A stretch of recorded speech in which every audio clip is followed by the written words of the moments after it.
What's going on, gamblers, degens, and everybody else in between? This is the Gamblers Anonymous Podcast, GAP, GAP for short, because we're closing the gap between you and the bookies. What's good, y'all? Hope you all had a good week. It's now Friday, the end of the week, so I hope you got them dice rolling, them bets going, and them drinks flowing down your system. It's episode 80. I'm your host, JG, and let's get into the recap.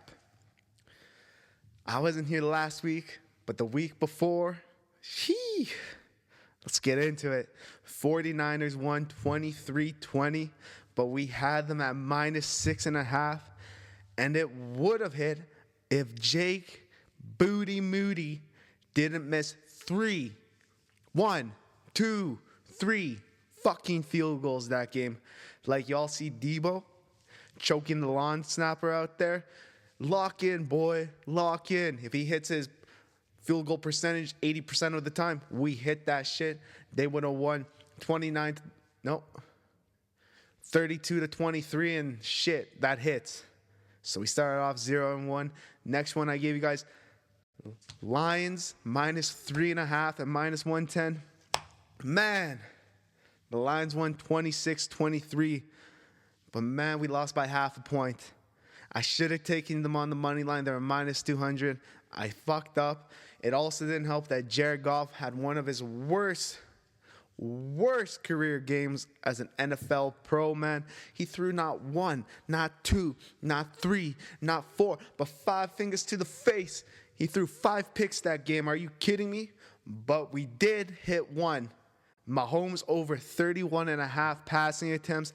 This was a no-brainer. I believe he had 32 by the end of the third quarter. He ended the game with 42 pass attempts. Easy fucking lock at -105. So we went 1-2 on our locks. And when it comes to the moon, Kelsey didn't hit. He only ended the game with 64, not 75. CD dropped a touchdown because he couldn't see with the Jerry glare in his eyes. And then Rams-Dolphin game ended total 38 points. Nowhere near that 55. But that was then. This is now. Let's get into this week's locks. Lock number 1. Minnesota Vikings for Chicago Bears. We got the Vikings on the money line, -185. We're not going to do what we did 2 weeks ago with Detroit and take them on the points. We learned our lesson. We're giving locks here. So we got the Vikings on the money line, and I'll be honest with y'all, I have no fucking idea how a team that is 8-2, that's playing a team that is 4-6 and as bad as the Bears are getting these odds at -185. With this also being a must-win game for the Vikings to stay battling for top spot with Detroit and to stay one game ahead of Green Bay, this game means absolutely everything to the Vikings and means absolutely nothing to the Bears. Like, what are the sports books thinking here? Just because they fired Shane Waldron, their offense is going to be magically fixed? Newsflash, it's the same fucking offense. They don't have time to implement a new offense in week 11 in this year. Like, it's all wash. It's done for them. And let's just look at the stats from this year alone. Minnesota has a top 10 scoring offense. They put up 24.4 points on average, and they got a top 5 defense to back it up, which only allows 17 points a game on average. Now, Chicago, on the other hand, has a bottom 10 offense in scoring points. They average 19.4 points a game, but they do give them credit. They do have a top 10 defense in stopping points. They've been allowing teams 18.7 on this season.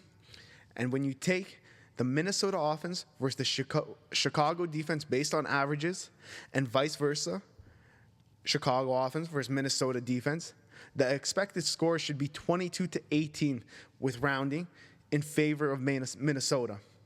And that's without the recency bias. Because if we look how both teams have performed over the last 3 weeks or their last 3 games, the score then changes to 21-11. Minnesota has been keeping teams in the last 3 weeks to 11 points, and Chicago's offense has only been able to put up 10.3 points a game in those 3. Albeit, Minnesota's offense has taken a step down, putting up 18.7, but Chicago's defense has been worse too, allowing 22.7. And with that being said, Minnesota has also won 6 of their last 10 matchups against Chicago, 5 of the last 6, and they've beaten Chicago 4 straight times in Chicago. Minnesota money line, minus 185. Lock it in. Lock number 2.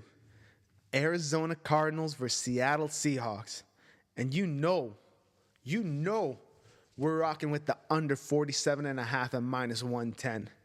It's going to be a cool and damp day in Seattle on Sunday. Rain is in the forecast. It's saying there's a 63% chance of that happening. And it's going to be about 49 degrees Fahrenheit. And to everyone else in the world who has no idea what the fuck that means, it means it's going to be about 9 degrees Celsius out there. We got a matchup of Jonathan Gannon versus Mike McDonald. Both are defensive head coaches. And you know both defenses are going to bring the boom. Arizona has a top 12 defense on the season, and over the past 3 games have the second best defense, allowing only 2 tutties in those games, or 14 points on average, however you want to say it. Now, looking at the Seahawks' last 2 games, because we ain't going to include the game where they got absolutely shit kicked by the Buffalo Bills. We're just going to look at the last 2 games against the Niners and Rams, divisional games, I might add. With all the personnel changes the Seahawks have made, we can finally start to see what this defense is truly capable of. 43 points in totals in those 2 games, so 21.5 on average. And if Geno doesn't throw 103-yard pick 6, that number gets even lower. Out of 7 red zone opportunities to the 49ers and to the Rams, they only let both of those teams combine score on 3 times of those 7. But if we just look at this season as a whole, Arizona scores on average 23.8 points. Seattle's defense gives up 23.8 points. Seattle's offense puts up 23 a game, and Arizona allows 22 a game. So roughly the final score is going to be 24-23. And by my account, that's under 47.5 points. And both teams have been hitting the unders. Seattle 4 for 4 on unders in their last 4.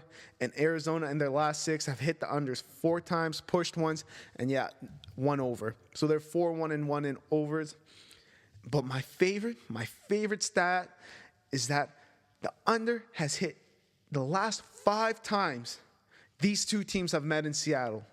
So last of the 5 times they've played in Seattle, they're hitting the unders. So easy enough, Arizona versus Seattle, under 47.5 points, minus 110. Lock it in. Lock number 3, Denver Broncos versus Las Vegas Raiders.